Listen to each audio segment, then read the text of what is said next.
नमस्कार, मेरा नाम है doctor Vineet Govinda Gupta, MBBS MD and DM from AIIMS Delhi और मैं दिल्ली में स्थित एक कैंसर स्पेशलिस्ट यानी कि मेडिकल ऑन्कोलॉजिस्ट हूँ। तो आज के हमारे वीडियो का टॉपिक है कोविड-19 पैंडेमिक के दौरान कैंसर पेशेंट्स अपना कैसे बचाव करें और उन्हें क्या स्पेशल सावधानियां बरतनी चाहिए। दोस्तों, ये बहुत इंपॉर्टेंट टॉपिक है क्योंकि ये एक ऐसी नई बीमारी है जिससे वर्ल्ड में ह्यूमैनिटी को इम्यूनिटी नहीं है और रैपिडली आप देख रहे हैं हमारे देश में भी और दुनिया में भी ये बीमारी फैल रही है और इस बीमारी से पेशेंट्स को काफ़ी खतरे हैं और डेथ का भी रिस्क है।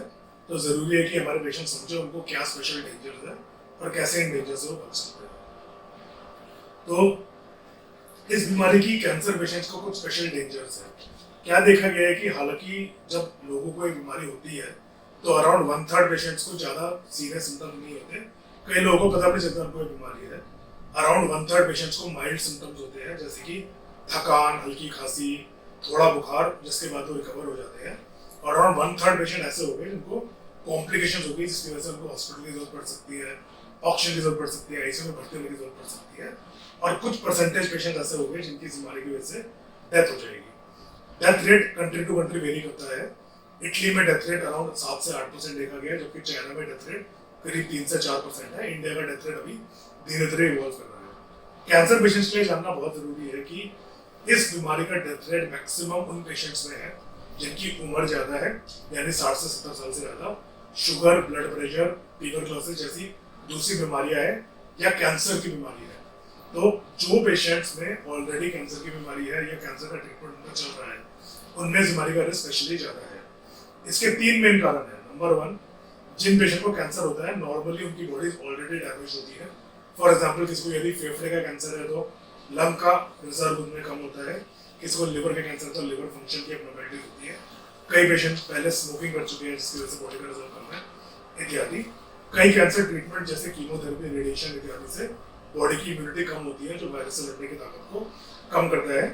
रिसर्च ने बताया है कि इन पेशेंट्स में कॉम्प्लिकेशन का रिस्क एब्नॉर्मली हाई है। तो चूंकि ये अंडरस्टूड है कि कैंसर पेशेंट में रिस्क ज्यादा है, कुछ प्रिकॉशंस है जो आपको बरतनी है और कुछ प्रिकॉशंस है जो आपके डॉक्टर को बरतनी है। तो आइए सबसे पहले बात करते हैं आपको कौन सी प्रिकॉशंस बरतनी है। तो सबसे इंपॉर्टेंट चीज कैंसर पेशेंट्स के लिए है सोशल आइसोलेशन। कई कैंसर पेशेंट्स को बताया जाता है कि ट्रीटमेंट के दौरान उनको बाहर जाने से ज्यादा मनाही नहीं है, लोगों से मिलने से ज्यादा मनाही नहीं है, बट कोरोना वायरस एपिडेमिक के दौरान ये नॉर्मल रूल चेंज हो गए हैं। इस टाइम पे कैंसर पेशेंट को सोशल आइसोलेशन की सबसे ज्यादा जरूरत है।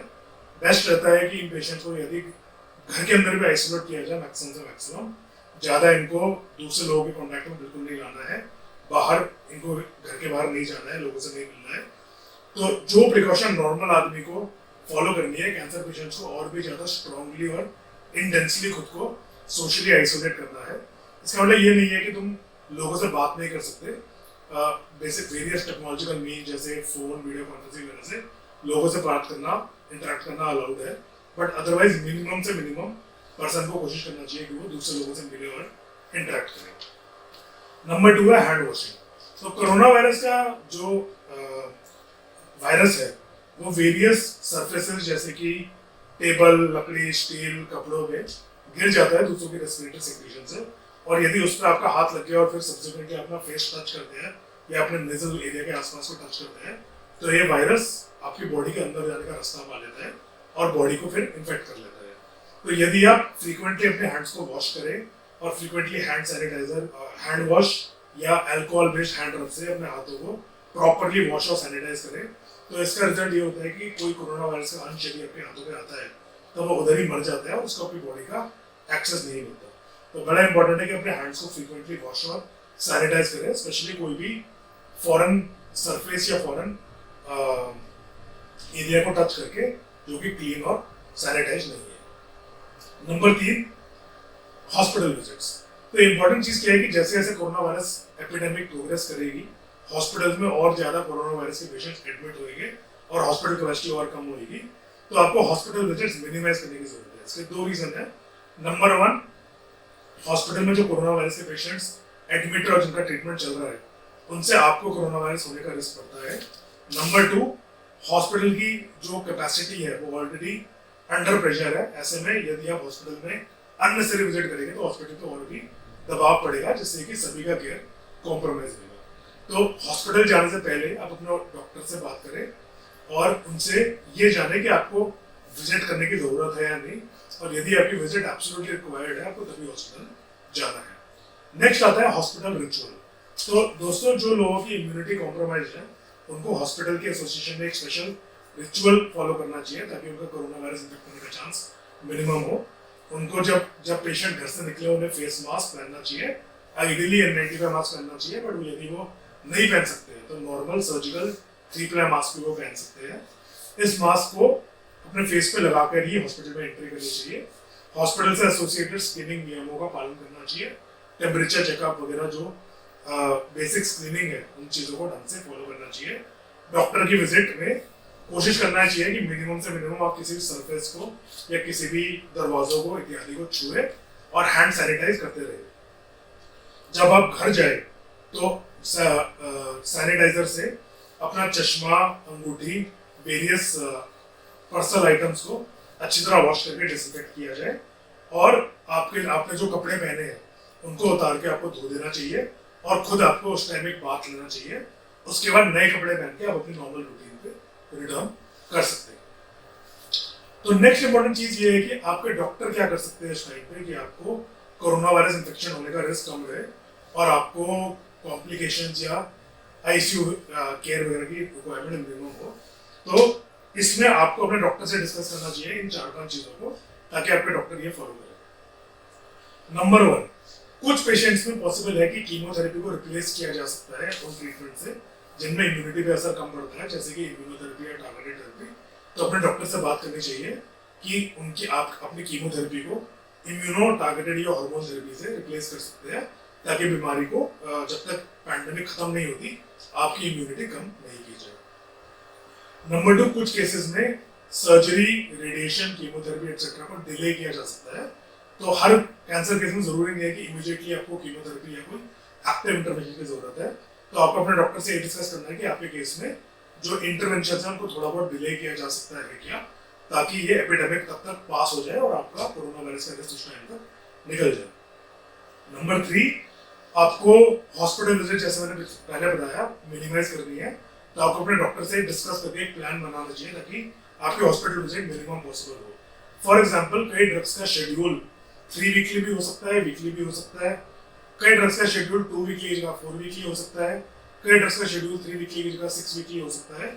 और फॉलोअप विजिट्स खासकर ओरल थेरेपीज में, टैबलेट थेरेपीज में कम किया जा सकता है। तो अपने डॉक्टर से बात करके कोशिश कीजिए कि मिनिमम पॉसिबल हॉस्पिटल विजिट जाए तब तक ये पैंडेमिक पीरियड चल रहा है।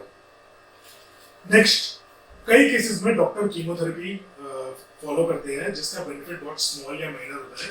तो फॉर एग्जांपल, सपोज किसी पेशेंट को कीमोथेरेपी का बेनिफिट बहुत स्मॉल है, मे बी 5 या 6% ही है, तो ऐसे केस में डॉक्टर से डिस्कस करना चाहिए कि क्या बिना कीमोथेरेपी ट्रीटमेंट किया जाए। रीजन ये है कि जो 5 या 6% बेनिफिट कीमोथेरेपी का है वो बेनिफिट कोरोना वायरस के रिस्क की वजह से गायब हो जाता है। यदि कीमोथेरेपी के दौरान पेशेंट को इन्फेक्शन हो गया और इसकी वजह से पेशेंट आईसीयू में चला गया, उसकी डेथ हो गई, तो ये कीमोथेरेपी एक तरह से बिल्कुल उस पेशेंट के लिए यूजलेस है। तो जिन सिचुएशन में कीमोथेरेपी जैसी ट्रीटमेंट्स का बेनिफिट बहुत स्मॉल है, डॉक्टर से इनका बेनिफिट रीडिस्कस करना चाहिए कि करंट पैंडेमिक फेज में ट्रीटमेंट लेना चाहिए या नहीं लेना चाहिए।